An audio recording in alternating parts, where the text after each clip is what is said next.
humans, welcome back to your channel, Take 2. Where it literally takes us 2 takes to get through life. I'm Dilmi. And I'm Venita. And today we're back with The Tale of Nine-Tailed. Yay! Episode 3 and 4.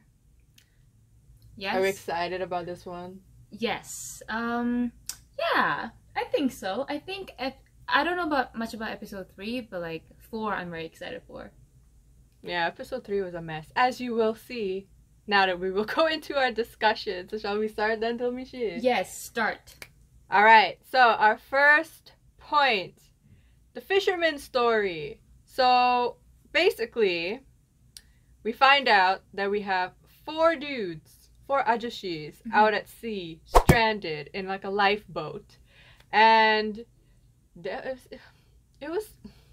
okay, so they're all starving, they're all thirsty.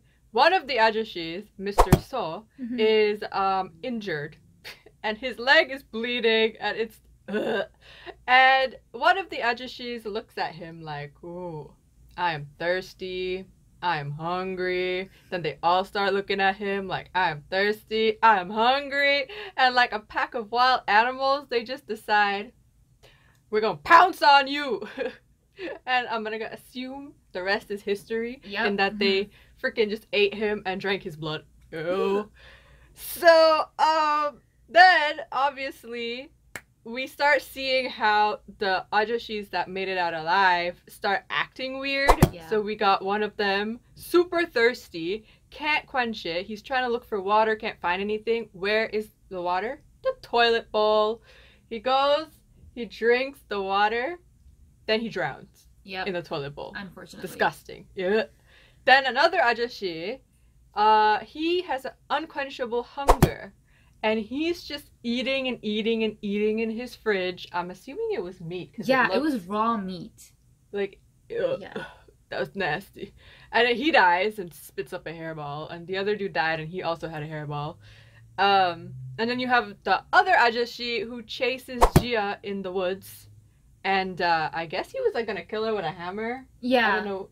That's where we were left off last, like episode 2. That's the ending. So yeah. We don't know what's gonna happen with that one yet. So again, we just still see that he was chasing her with a hammer. Mr. Foxy Fox Man shows up, saves her. He gets, she gets away, and that's about all we know about him. So yeah, and then we find out that the ajashi, Mr. So's daughter, is the one who made a deal with Foxy Rang to, I guess, make these guys pay for like what they did. So that's why they all ended up dying the way that they did. So yeah, the episode starts off kind of dramatic. Yes, and this scene that Venita just talked about doesn't really happen like right after. The entire episode was just filled with information, but that's technically what happens. Yeah, put all the little pieces together, that's the story. Exactly. So, number 2, we are introduced to more of our amazing Leon's powers.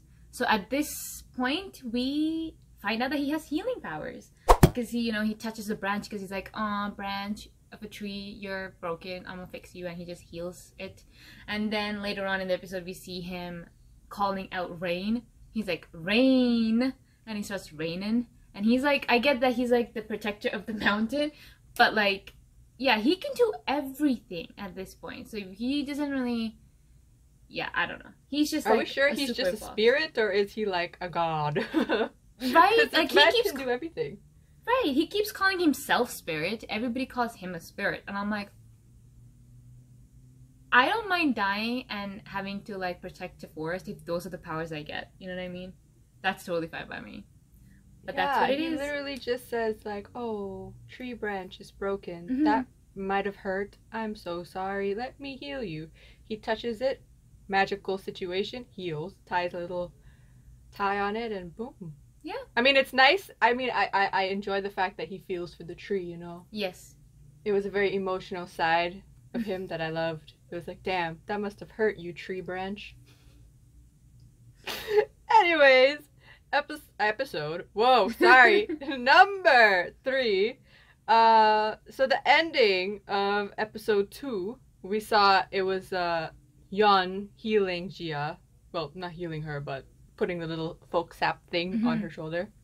And then it starts burning her. Tell me why all we see is like a little bit more extension of that scene, and it's just her talking to him with some words that I cannot remember. But we still don't know who exactly came out of this lady and started talking to Yeon. But what we did find out though in that scene is that Ah-eum's death, you know, was kind of, well, not caused by him, but he did kind of just go and like stab her, you know what I mean? So that's revealed. Yeah. New clues. But we still have no idea what the hell was happening there. Yeah, I don't, like, we still don't know who that was that talking through Gia. We think it's Ah-eum. It's maybe, don't know. But that whole scene is still yet to be explained. We're super confused. That was a mess. Yeah, unfortunately. So, fast forward, number 4. We have the brothers fight it out. We always love a good brotherly rivalry fight. And these people would just like run in faster than... What's his name? Flash. They were zooming through the forest. Like 1 second he's here, the next second he's there. It was just like, yeah. And then, you know, they were flying. There's a lot of stuff happening. But they were just fighting. Because, you know, brothers. And then, number 5. So, as they were fighting, as she just says, of course, Yeon's like, Gia, run away, hurry up. So she runs. Obviously, she'll drop a phone, she'll drop a bag, she'll go pick it up, she'll continue running. And I'm just like, sister, hang on to everything and haul ass. Why? So she finally makes it through the forest and gets away from them. And then she comes upon a house or a hut or whatever you want to call it, as you know one does. And in the house hut thing, she sees like a shaman. Well, actually, she sees a lady, but she notices like these flag thingies, and she knows it's a shaman. And the lady comes, you know, and she's like, hello, who are you? What are you? Okay, so she bumps into the shaman. They speak words. She finds out that the shaman knows about her parents being at the Wolf Mountain? Dragon Mountain. Dragon Cave? Dragon King Mountain, right? Well, Yeah, it's a Dragon King, but it was just a mountain, like a rocky mountain thing. And she just has a photo of them standing in front. And that, I don't know. That's like what it is. That place. And then, so they have words. And then Gia tells the shaman lady, like, yeah, I don't think my parents would come and do, like, ritualistic things if their child wasn't going to be born properly. Like, the mom was a doctor, she would go to a hospital instead. Exactly.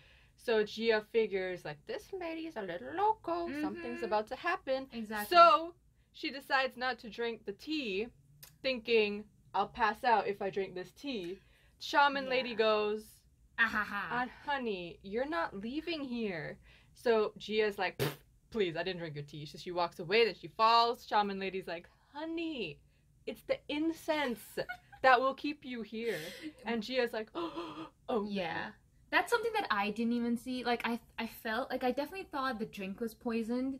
Me and I too. felt like she might have known that, because she's very smart. Like, we've been knowing this. She's a next level of a human. Like, if this happened to one of us, we'd be like, yeah, thanks, man, I was super thirsty. And, like, we'll drink that. I just ran a mile from some foxes. I mean. Like, you offered me tea. Thanks, Ajuma. Like, thank you. You're so kind. But no, she was like, I'm smart. But I'm like, you're not that smart, though. Because, but then again, like, who would have thought? Incense, like, what? That's a new twist on K-drama. Usually it's like food, water, you know, it's never because like they're both smelling the incense. But she's that's what I'm getting at. Like, usually if it's food, you give it to that one person. But then it's incense. Everybody's smelling it. I feel like that might have been a little flaw in the show. It's okay, producers. It's okay, writers. We're just gonna pass over. Venita did not just say that. We're gonna just pass over on that one. Anyways, so that whole situation happens, and then the shaman lady ties her up, takes her to some well area. Shaman lady puts some salt or whatever that keeps spiritual things out, and then she starts, I guess, her ritual sacrifice thing, where she starts sacrificing Miss Gia. Yeah. Number 6. So while this is all happening, we have Yeon being like, something's off. Oh my god, my woman is kidnapped and I need help to find her. So he calls upon all the forces of the forest because he's like, I am the original spirit. Come help me find her. And he puts out his arms and he's like, yes. Nothing happens. He just looks like a weirdo standing in the middle of the forest, just being like... And then the random owl that just goes... Yeah. It's like, he was like, kind of like, mimic, like, he was teasing him. He's like, yeah, we don't really care. Like, we know. Oh my... And then the branch that he cured said, Sir, good sir, you cured me. I will help you. Fireflies, come on over. Create a path to the woman. And then Firefly said, yes, we will. And it was like a path to Jia. And he starts running through the forest all, you know, dramatically, as one would. And gets to Jia. We just found that scene really funny, and that kind of reminded me of The Prince and the Frog, or The Princess and the Frog. You know, in that in that cartoon, like it was always fireflies, right? Every single thing, and somehow fireflies make things very romantic. Except in this case, the woman was missing from the scene. But you know, there you go, fireflies. They come in handy, kids. They really do. They literally light up your world. They will show you the path. Yes, they would. Anyways, number 7. So after Mr. Yeon-shi, that's 2 misters I just said, okay, totally disregard my Korean usage there. Mr. Yeon follows the fireflies and finds his woman being harassed by an old lady shaman. And then he tries to go for her, but in typical supernatural fashion, because of the line of whatever she sprinkled on the ground, he cannot... Let me just bite it. It was primrose, apparently. Some type of flower. There you go. There you go. So she spread the primrose or whatever. And then he couldn't cross the boundary. And obviously, he was trying really hard. Like, he wanted to push for it. Which, by the way, this scene, if y'all, again, I will bring up Teen Wolf. I really hope there's some of you out there who can relate. Do you remember when... Oh my god. Suddenly, I can't remember his name. The Alpha... Okay, when he was before Alpha and he had to cross the boundary to become Alpha, you know what I'm talking about? You know that scene? That's exactly what it was, because he had to like push and then like the force field showed up and he was like, oh, I need to get in there. That's exactly what that scene like reminded me of, and I honestly thought he would literally go and like push his way through until he like breaks the thing, but no. What does he decide to do, Dilmi? He's smart. He calls upon the forces of rain. He said, it's raining... men? No, no, it's raining water. He said, come on, rain. Like, what? Now you're making him a water god? I'm so confused. First of all, he's smart. Because he's like, I'm not gonna hurt myself for some girl. He's like, I don't even know if this person is like, why am I risking my toes for this? Like, why? So he's like, let me just make it real simple. Clear out the line. And he's like, rain. And he starts raining. And obviously the line disappears. And he's like, he's lived 1,000 lives. Or like years. He's learned a couple of things. That's why. Very true. Mm-hmm. Very true. So, number 9, which is kind of like... Oh, sorry, number 8. 8. This is where... It's the ending. And, my god, this ending was like, what it... Waha. So, everything gets cleaned, shaman lady dies, and then we see all the village people kind of like circle around the well, and they're just like peeking in. And we thought some man is just gonna like sprout up, you know, and be all, ah! But nothing happened. Yo, but listen, that was just mean what they did. I know. They just had like super eerie music and they creeped up onto the well, and we're just sitting there like, I could feel something's about to jump out of this well and scare us. Nothing happens. That was rude. Y'all were teasing us. me and Venita were literally like, oh my god, because we watched Bruh, it at night. I had one eye closed. I was like, oh my god.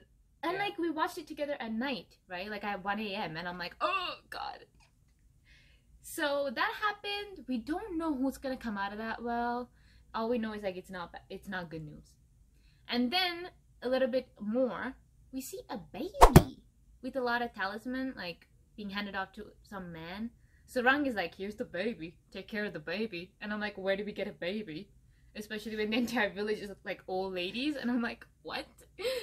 So yeah, there's a lot of, I feel like this episode is a lot of like why, what, when, how. You know, we don't get a lot of answers this time. It's a lot of like, eh. Yeah, they chose to just not answer any questions. No. Except Raised a more lot of questions. Exactly. They raised a lot of questions this time. But this is why we have episode 4, kids, where things kind of become a little bit more like laid out for us. So, number 1 in episode 4. We find out that the baby is an emogi. So what is an emogi, you might ask? So Yes, an emogi is basically when a human baby grows up to be a certain age and turns into a snake. Delicious. Great. Very, very Wonderful. delicious. Call it all snake. What do you call it? So yeah, it was the baby that obviously was given in the last episode. And we find out as well that our buddy boy, Rang, is trying to recreate the death scene in the origin story. So he's trying to get this baby to grow up, kill Gia as soon as like Mr. Yon falls in love with her, obviously. So then he has to see his lady love die again, and then he'll suffer again. So this is a very well and thought out revenge plan, I might add. Yes, listen. When you hear about his like whole dilemma, I'm like, you know, it's not bad. I like it. I agree with it. It's nice. It's got a touch of like villainy and like rudeness and meanness. Everything, you know, it's just the plan involving just his family. If I'm tearing up right now, please just disregard that. So basically, for the family, I think that I think he's, when it involves just the two of them, I'm like, good on you. But when you be involving other people, like humans outside the family, I'm like, sir, calm down just a tad. Well, we're gonna figure out what's going on with the two brothers. So point number 2. All right, so this is the scene. I love this scene. I really do, because it explains everything, and we're like, you know, we love an explanation, bro. I really do not like not knowing things. So this scene starts off with two brothers eating ice cream, bonding over ice cream. You know, it's good on you. And then, you know, Rang is like playful, and he's like, let me just have a little bit of your mint ice cream. And he's like, nope, that tastes like toothpaste. And I'm like, sir, you are right. I agree. Gross. And then they're in a rooftop, as one would, and they're confessing everything. And then we're taken back in time to like the old Joseon dynasty type of vibes. And then here, the story gets told. So in a gist, what happened was, Leon was a loving brother. He was the spirit of a forest, of a mountain, and you know, it was him and his brother, and they were just having a ball of a time. And then all of a sudden, a human girl comes along, and Leon's like, I want me some of that, and he goes after her, trying to pursue her. And then the little one, LeeDong, is like, bro, why'd you leave? Like, why are you going? And then, you know, Leon's like, I got things to. I have things to do. And he leaves. And then all of a sudden, because the forest is no longer being protected, people are like, yeah, you guys don't exist anymore, so we're gonna burn you down. And then LeeDong is like, oh my god, there's fire everywhere, and all of his people are dying, like all the fox spirits are all dying, and he gets really scared and he runs away. And so it's a big on like abandonment issues. And then fast forward, he's killing people because he's mad. He's like, you people burn my people down, so I'm gonna go after you guys and kill you guys. And when this is happening, Leon comes along and he's like, brother, what you're doing is wrong. and, you know, I'm gonna kill you. So he takes a sword and goes, Psh!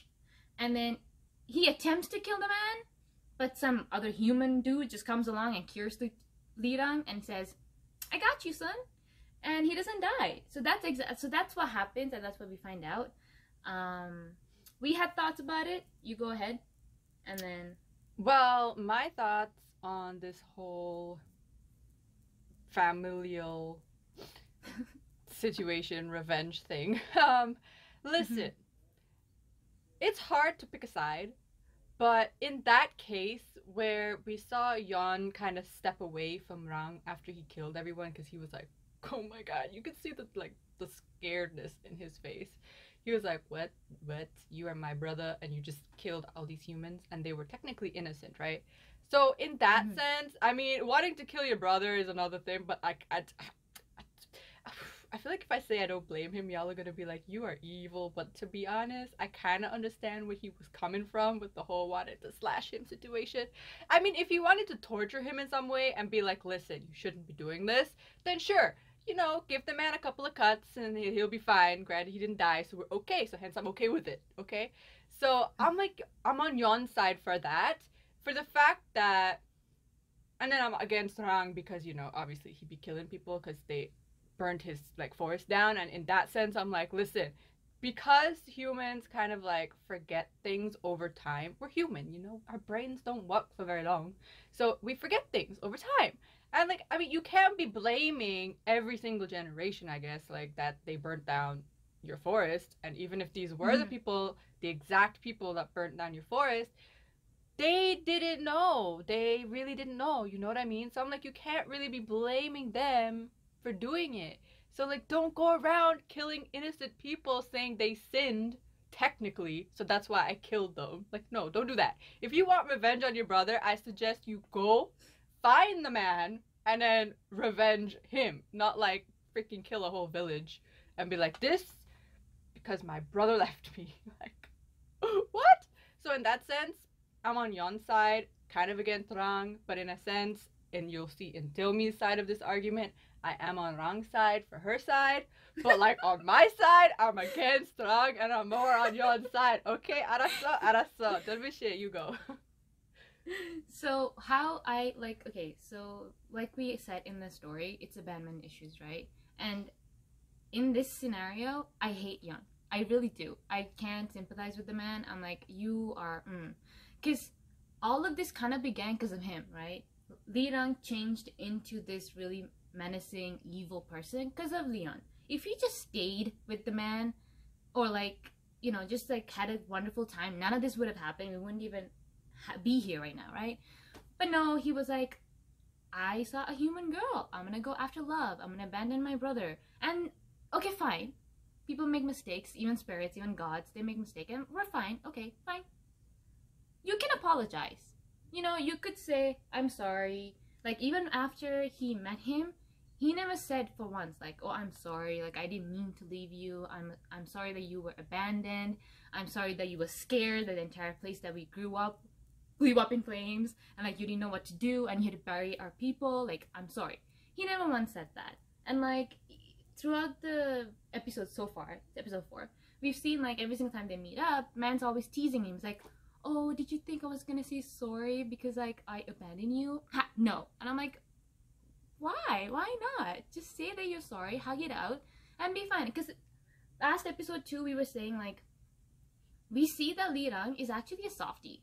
Man actually cries. You know, he gets all sad, and, like, he cries a little bit. So I'm like, I feel like if you, like, hugged it out and, like, worked it out, it would have been fine.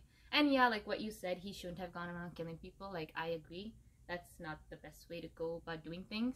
And if he did kill them, we're not really sure about this part, but if he did kill them the first year, it should have just ended there. If he kept killing humans over time, then that is wrong. But that's where I stand. But, you know, we leave it up to you guys to make up your own decisions in life. Number 3. We know what a fox bead is. Okay? It's that little fire thing that goes into each other's mouths via kissing, which I still think is really weird. Like, is there no other way you can input a memory? Like, can't you just hold somebody's head and be like, go in. Like, or why like whisper it and then it goes into their ear or something. Oh yeah, there you go. Like, why does it have to be kissing? Oh, what if it's a... Anyways, you know what? Never mind. I'm done. That is number 3. But we know... we know what it is. Alright, number 4. So this is kind of... It was funny. And, like, this is where, like, they're having dinner, Jia and Lee-yeon, and they're having dinner, and she just gets up, pats the man's head, and was like, there you go. And he's like, why? Why did you just pat my head? And she's like, well, you're a fox. I bet all animals like to be patted. I kind of felt offended. I'm like, but he's not a fox right now. He's a human. I mean, listen. Oh my god, sister. I mean, she's not wrong. I don't know why, but it kind of like... thing too, I to be honest. Isn't it weird? Like, I kind of felt like, not racist, but I'm like, against like animals. Yeah, and I'm like, yo, he's a human now. Why are you tapping his head? If he was in fox form, I can see the temptation. It's like, I really want to like touch your fur right now. But like, why? Listen, if I was her, I would have done the same thing. I would have been like, yeah, foxes like being tapped. No, like, you know, you pet them, brush their hair. Like, I mean, listen, you could be human and I'll do the same thing to you, okay? If you bring me mugwort, I will literally like pat your head. Good to know. I will never bring you mugwort. What? Listen, I'm on her side for this. Oh my god. Okay. Number 5. Rang tells Jia why he is mad at his Hyung. So basically, they're at this funeral, and Rang is obviously showing up everywhere like he does. And Jia and him sit. They talk. She's like, why? Why are you so mad at your brother? Rang's like, listen, sister, I'm gonna spill the tea. So then he basically runs through the whole story that Dilmi has already said. And then Jia finds out that right now, Mr. Yeon is being punished. Like, well, she doesn't know he's being punished, but she knows he's definitely on a vacation, because prior to that, Mr. Yeon was like, listen, I gotta go away for the weekend, you know what I mean? Like, I gotta go somewhere. She's like, where you going? He's like, you know, I'd rather not tell you. So now she knows, like, yep, something bad is up with where he is at. So she keeps yelling at Rang, like, where is my man? Where is he? Where's my foxy dude? And Rang's like, you don't need to know. And in Rang's fashion that he does, he goes in, he whispers some words, you know, and then he goes, sorry, hold up, and cuts the little bag of beads that Mr. Yeon gave her, which she will, you know, tell you about. But that happens, and then now her story happens after that. So number 6. So in the same scene that Venita just said, we find out that he just cut open the bag and beads just like trickle down. This is a very important point, so listen up, kids. Onto a wooden floor. Now, science. When you drop something on a hard surface, it tends to make a noise. Okay? There you go. Yeah. Tell us why, because we're very confused. When the beads dropped, this girl did not hear a sound. We all heard it. You heard it. I heard it. She, being at the scene, did not hear it. She's just there like, oh, okay, then I'm gonna just go home. And she just goes home without the beads. So that was a And then we see 2 cute little twins. Oh, okay, not twins, sisters, walking up to her. He's like, Unni, can you find our dad? And she's like, aw, kids at a funeral looking for a dad, even though there's no lights in the hallway, you know? And then we have a whole situation where the twins end up like trying to kill her, takes her home, tries to kill her, you know, takes her to a building, tries to kill her. So that's where we are right now. That was a mess. You know, the part of that whole situation that still gets me is the guy. The guy that held the book upside down. Ooh. Like, is he real or not real? If he's actually... like he is the guy. He's her part of the team, right? Like he works for her, and so he was like, I'm gonna go home. So he did technically go home, but some other ghost came. I'm assuming the kids made like a mirage or like some sort of like a imaginary thing, and he just appeared. That's one strong mirage. But, if it took her to a house. Yeah, but you know what? When that happened, when she knocked out and she fell, and we can hear in the background, oh, pity name, like, you know, and we hear him coming. I'm like, something's not right. I'm like, why would you just left? Why would you randomly come back? I mean, but he was still far away. I thought he was... like walked, and he was like, you know, he walked away, but he was far away when he turned around and like saw her. That's why I wasn't totally skeptical about it, because I mean, he was at a great distance when he turned. Yeah, so I was like, okay, maybe he was walking while the kids were like doing this whole situation, because that doesn't really take that long to do with a bunch of kids running around you, so you wouldn't really get far anyways. So when he turned around, I was like, okay, that's a good enough distance for you to have walked. Yeah, but you know, when I feel like with K-dramas, certain things kind of make sus, because when he took her to his home, I'm like, this is a very weird scene. I'm like, why are we seeing a relationship between her and this random guy that we don't really see at all? Usually when stuff like that happens, it's always like, when a writer writes a story, there's always a reason for everything. So I was thinking in my head, I'm like, is this a character that we need to be aware of? I'm like, why are we seeing this dude? Like, we don't need to have this scene. Like, she could have woken up and he would have been like, yeah, you just knocked out. Yeah, I'm gonna go home. But like, no, he was just there talking to her about random things. I'm like, you're a random character to be doing that. That's why I kind of find it like a little weird. But yet again, that was interesting. But like, was that actually his house though? Because if... No, I think that was hers, right? I don't know, man. I don't even know where we are at this point. That scene as a whole was just like, because if it was his house, where the heck was he? Where was the real version of him if it's a mirage? That's what I'm saying. Yeah, that's what I'm saying. Like, it can be that he's... First of all, I don't think a ghost can... Well, we see it in the end. But, like, that means one of these people had to kill this man in that duration. Or someone possessed him. Made him... Okay, yeah. But then where did he go? All of a sudden the kids... Yeah, see what I mean? See what I mean? It's a whole... I don't know. It's a whole situation. As long as he's alive. Like, that dude is so cute, and I feel like he's gonna get with that other employee. So I'm like, don't do that. Her mom just died. Let's not take the boyfriend away. Like, let's not do that. Oh my Jesus. Anyways, so number 7. We've got Yeon's punishment. So obviously he kills the shaman lady, who is human, but was somehow trying forever to stay young, but she was technically still human. So after he kills her, he has to get a punishment. Immigration lady, whose name I don't know, he calls her Granny. So I don't think they're the same person. I think there's 2 women. One with the white hair, that's the one who was at the origin story, like, but he called her Granny as well. No, I mean the one that's in the immigration office, and then the one that was with him with the knife throwing and the whatever. Yeah, those are 2 different ladies. He called both of them Granny. Oh, that's weird, because like they're not the same person. Well, I don't know, but he called both of them Granny, so I'm gonna call both of them Granny if they're 2 different people.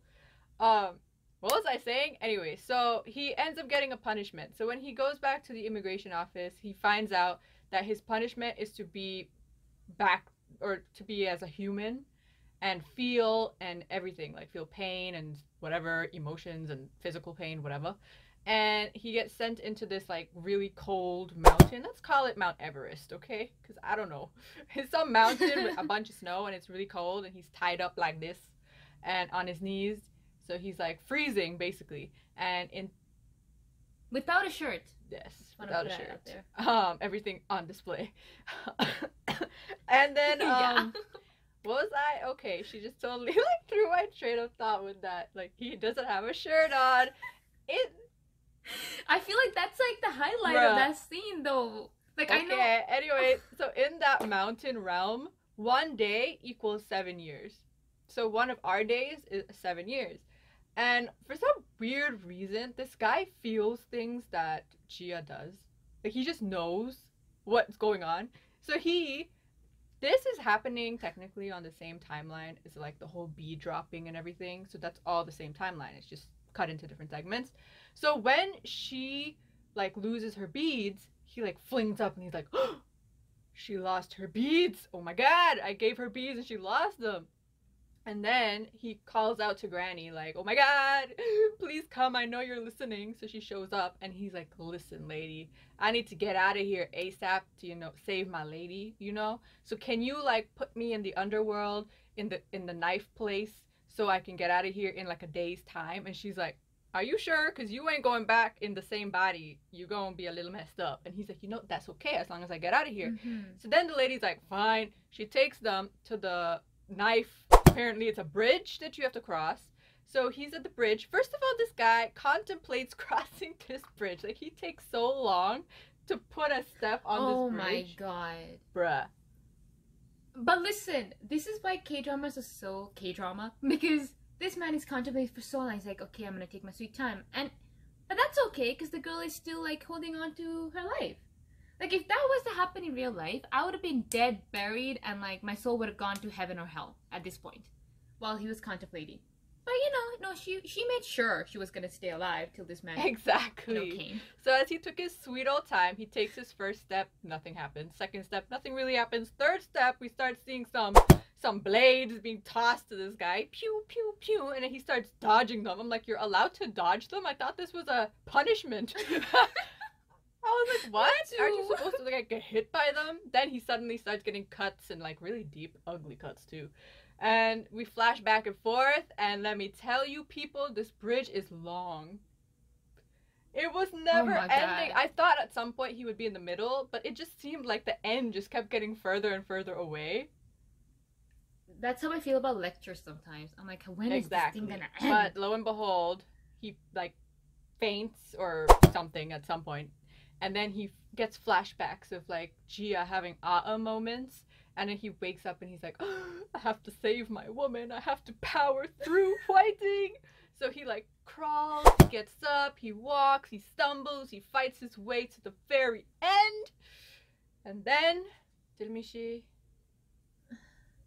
And then number 8, the ending, where he escapes from the bridge, and right when she let go. So at this point, she is being cornered by like 50 kids. We only started off with 2, but somehow they multiplied, and like we have like 50 kids and be like, I want your body, give us your body, please give us your body. And you know, she's like, oh my god, I don't want to give you my body. And she's like, you know, backing up, and then she's about to fall. And like, obviously, she falls, and then he just comes and like catches her. But it's not one of those like beautiful, it's like, he literally catches her and he's like, yeet! Throws her to the side, because man's obviously injured, so I understand. It was like a rocky landing. But, and then, you know, she's like, okay, I'm alive. And then she runs to the guy, and she's like, oh my god, no, you're injured, what happened? And, you know, Venita said like, like Rapunzel. Yeah. So like, because, she's like, listen, crying. People, okay, she goes up to him and she's like, Yon, you don't know. And then she starts crying because, you know, your fox dude is in your arms. And one of her tears, Rapunzel style, falls onto him as like a bead, a fox bead. Where did it land on him? I can't remember. It didn't land on him. That's the funny part. It landed on a lake. Like a bunch of water. It made it like a rippling thing. Like it fell into a pool of water and it made a ripple. And that's when you saw like the fox bead just enlighten, and you're like, okay. I don't know where it fell. Sweetie, I don't know. It went to the Atlantic Ocean. I don't know. But yeah. But it dropped to a like pool of true water. Rapunzel fashion, he wakes up and then he realizes like, you are her. You're the one I've been looking for. And we're like, finally, it's about time you figure this out. Like, oh my goodness. Do you think she like knows? Yeah, she knows now because, okay, so when this happened, they're engulfed in a fireball, right? Just like how they were back in the olden days. And like he wakes up, she's crying. He's like, I've been waiting for you. And she, I think at that moment, she knows who she is now because she smiles at him. She's like, I can't believe you waited. You know, so I feel like now she remembers. But this also leaves us with like a question mark again, because like what we were talking about where they were left off in the forest and like she was putting stuff on her thing and then she obviously like random chick just came out like, you killed me, why'd you kill me? And she was mean. So I'm like, if does remember everything, I wonder how she's going to react. Like, I feel like she's Gia and at the same time. So is Gia person, like her second personality, gonna be like, listen, I love this man. And then gonna be like, no, but she killed you, you know? Like, you can't like him. Like, I feel like it's gonna be like a split personality struggle situation. That is like, gonna be a situation. But that's where we are left off with. And that wraps up our episode 3 and 4 review. Come back and check out episode 5 and 6 next week. And till then, if you like this video, give it a big thumbs up and hit that subscribe button down below. Comment on anything you want to say about all of this that's going on. What are your thoughts? Are you having trouble understanding things? Because we are. If that's so, you're not alone. So let us know in the comment section. And till then, stay home, stay positive, and stay healthy. We'll see you guys next time. Bye!